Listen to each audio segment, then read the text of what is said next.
human brain has deciphered some of the mysteries of the universe. One of the few remaining mysteries of science is the brain itself. How does it work? V.S. Ramachandran is here to shed some light on that. He has been named among Time magazine's most influential people in the world. He is a psychology and neurosciences professor at the University of California at San Diego and is the author most recently of The Telltale Brain, a neuroscientist's quest for what makes us human. Welcome. Thank you very much, Fareed. What is the brain? Well, it's astonishing if you think about it. It's obviously an organ like any other organ. But here is this 3-pound mass of flesh, consistency of tofu, sitting inside your cranial vault, the dark vault of your cranium, that you can hold in the palm of your hand. It's a lump of jelly.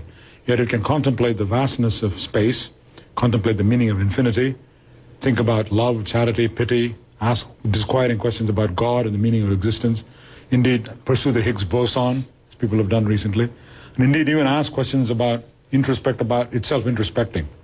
Who am I?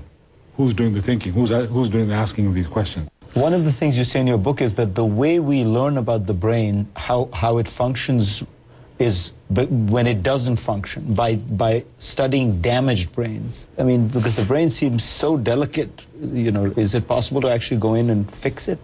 Not yet, but that's the idea, that first you need to understand the functions and structure of an organ before you can attempt to fix dysfunction. So, for example, one of the things we've been looking at is phantom limb and phantom pain. So if an arm is amputated, what you find is the person continues to vividly feel the presence of that missing arm. This is called a phantom limb. It's been known for hundreds of years. And we've seen that a brain changes in these patients after losing the arm. So for example, when the arm is lost, when you touch the patient's face, he feels the sensation not only on his face, but also on the missing phantom arm. So why would a patient with a phantom limb feel the sensation of the phantom when you touch his face? A medical mystery of sorts. The answer lies in brain anatomy.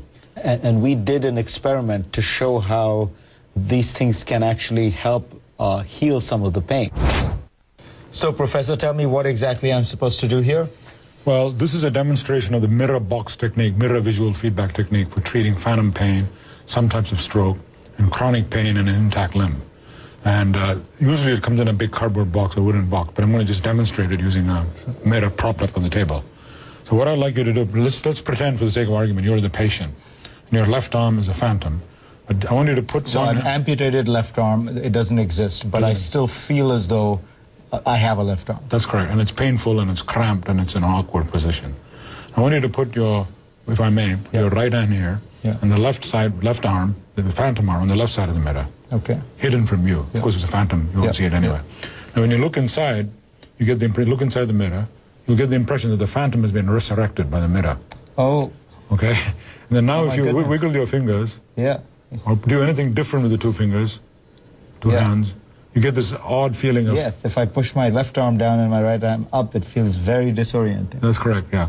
This is because of the visual sense dominating over sensation of touch. And if you do this, if you have a phantom limb on the left side, you have a real limb, so it's disorienting. If you have a phantom limb, the phantom limb is clenched like that, let's say, and then you clench your right hand. It looks like you're mimicking the posture and the felt position and posture of the phantom limb, right? Yeah. You're looking at it as though you visually resurrected it.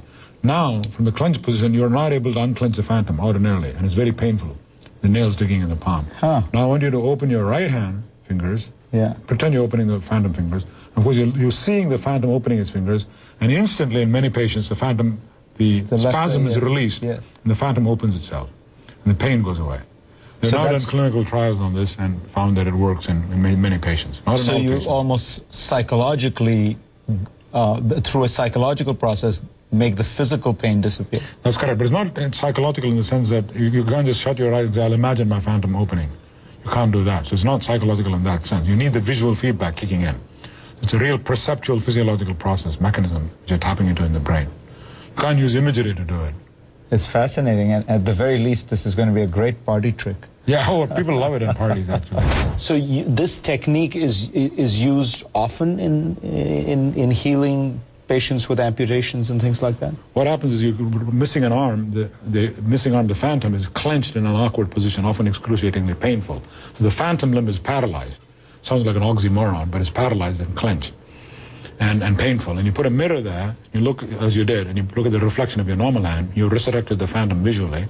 You move the normal hand, you liberate or animate the phantom. The phantom looks like it's moving, and then it feels like it's moving too for the first time in years or decades. And then this relieves the phantom cramp or phantom pain. And the astonishing thing is we've now been using this also for real pain in a real arm, not just phantoms. And that's absolutely amazing. But does that mean that pain is essentially psychosomatic? That